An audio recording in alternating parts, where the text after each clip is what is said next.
Ang drama po na inyong matutuhayan ay taos-pusong inihahandog ng Sky Smell World sapagkat ito po ay isang kwento ng isang OFW na lumayo sa kanyang mga mahal sa buhay, magtrabaho sa ibang bansa para sa kapakanan ng kanyang mga anak. Tunghayan po natin.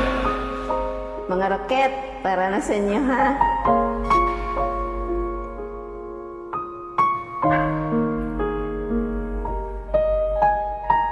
Sana hindi na lang ako ang naging ama mo. At sana hindi rin kita naging anak.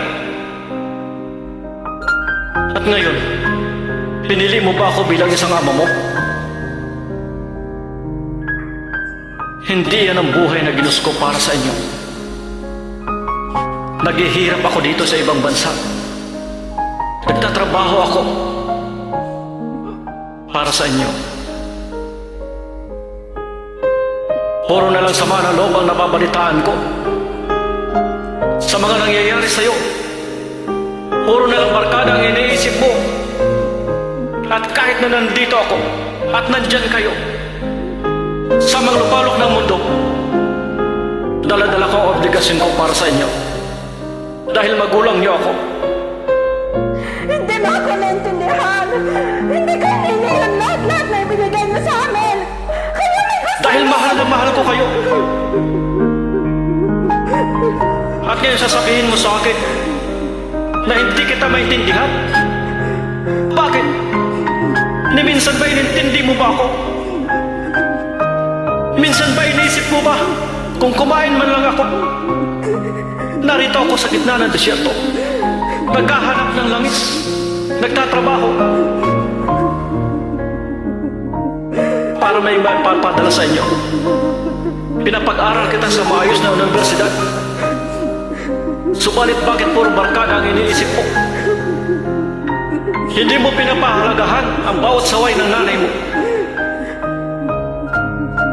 At sa bawat sentimong nilulustay mo. Naisip mo ba kung maayos ang kalagayan ko rito? Nakapagpapadala ko ng malaking pera.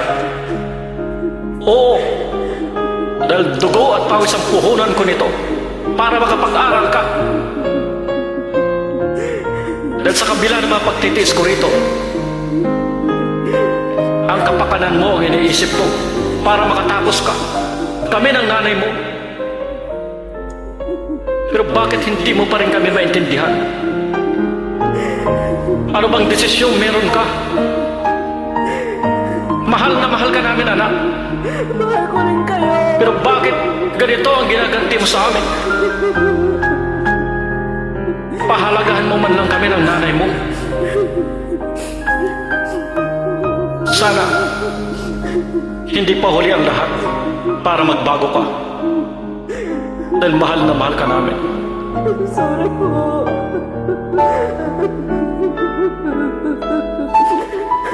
Kat! Galing!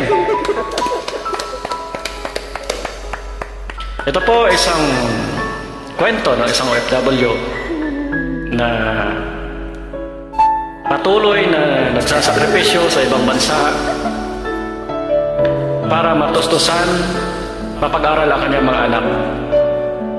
Subalit sa mga pangyayaring napapariwara ang anak, patuloy na nasasaktan ng mga magulang. Tama. Subalit, naroon pa rin. Handa pa rin natin silang mahalin. No matter what. Salamat. Thank you, Migo.